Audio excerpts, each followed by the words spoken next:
All praises to Yahweh, Bahasham, Yahweh Shai. Double honors to the elders and the apostles of Great Millstone. Salutations to all the true sincere brethren around the four corners, pushing out this purified truth, cleansing this wicked defiled kingdom with the word, and the water to Yahweh Shai, because without him, none of this would even be possible. All right? Hebrews 13:5. Let your conversation be without covetousness, and be content with such things as ye have. For he hath said, I will never leave thee nor forsake thee. So we have to learn to be content with what we have.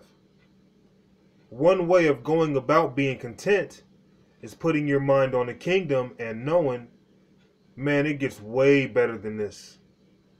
You might have some things in this world that you hold of value. But at the end of the day, our minds are not to be focused on gathering up possessions and prizes and gifts in this kingdom. But the things that the Lord has given you, starting with this knowledge, wisdom, and understanding, a roof over your head, your daily bread, a couple of things for your folly. Be content with what you have. Because the things that we have now, well, eventually, it is all going to be destroyed.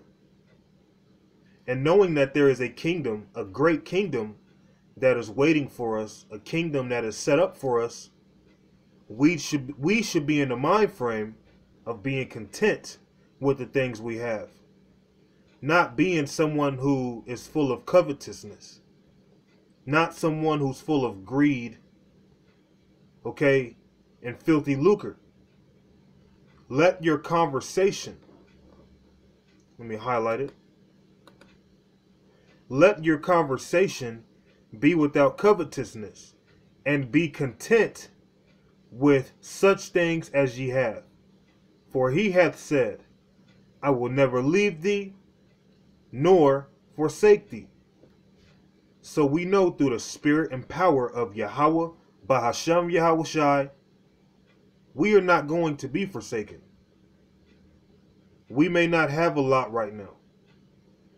We have just enough, barely getting by. Majority of us are living paycheck to paycheck.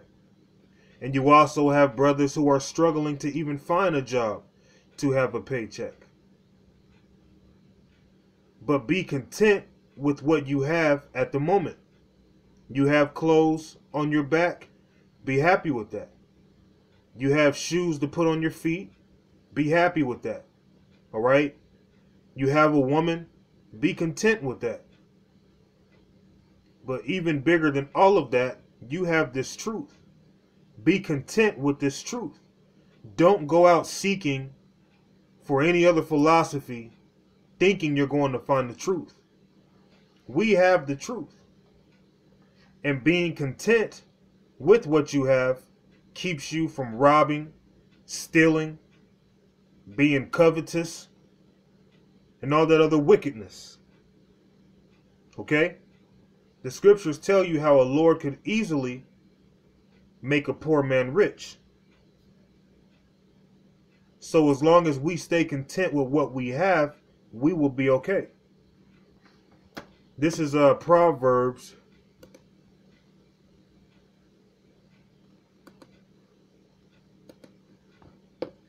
30:8. Remove far from me vanity and lies. Give me neither poverty nor riches. Feed me with food convenient for me. So this is an example of Solomon being content. He didn't ask the Lord for riches. He did not ask the Lord for all the women in the world. Okay? He didn't. Remove far from me vanity and lies.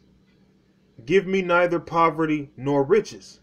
So in other words, give me a lifestyle of being content. I just want to be able to sustain myself. I don't want to be rich, and I don't want to be so poor that I can't provide. I can't sustain myself. I just want to be able to get by. All right? That has to be our mind frame in its truth. Not trying to gather up riches. Because eventually those riches, they're going to be destroyed. This whole queendom that Esau is running is going to be destroyed. All right? Remove far from me vanity and lies. Give me neither poverty nor riches. Feed me with food convenient for me, so daily bread. Lest I be full and deny thee, and say, who is the Lord? Or lest I be poor and steal, and take the name of my God in vain. So you don't want to be so rich that you don't depend on the Lord. And you don't want to be so poor where it requires you to be a thief, to steal. All right? In this truth, you want just enough. Because we know, if you're in the spirit, you should know that this kingdom does not have a lot of time left. And the proof is in the pudding. The prophets are back out here. We're pushing the word again. All right? This is the last generation. This is the generation that will see the return of Yahweh Shai. So you'd be a wise man or woman to put your faith, to put your hope in Yahweh Ba'ashem Yahweh Shai, and not trying to increase in this world. Because although it may seem like that would be a good way to live your life, having all the riches and things now, all right? But when all hell breaks loose and you have to flee from those things, it's going to be even harder for you to forsake all those things than someone who was content and had just enough. All right? So with the kingdom being on its way, Yahweh Shai being on his way to give his elect salvation through deliverance, and to be given that crown of life, that immortal crown, okay? Having these things on your mind, having your mind on the prize and not on the riches of this world, you'll be all right, man. You'll actually find yourself more happy when you're content and not so focused on trying to be the richest man or trying to be successful or the next biggest thing since sweet potato pie, okay?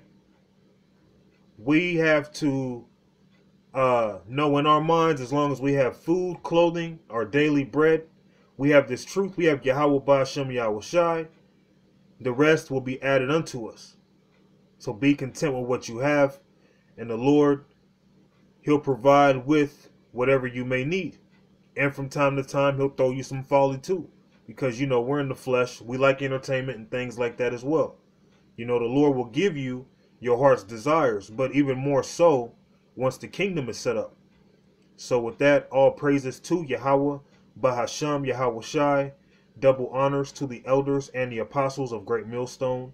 Salutations to all the true sincere brethren around the four corners, pushing out this purified truth, cleansing this wicked defiled kingdom with the word, and Thawada to Yahweh Shai, because without him, none of this would even be possible. Shalom.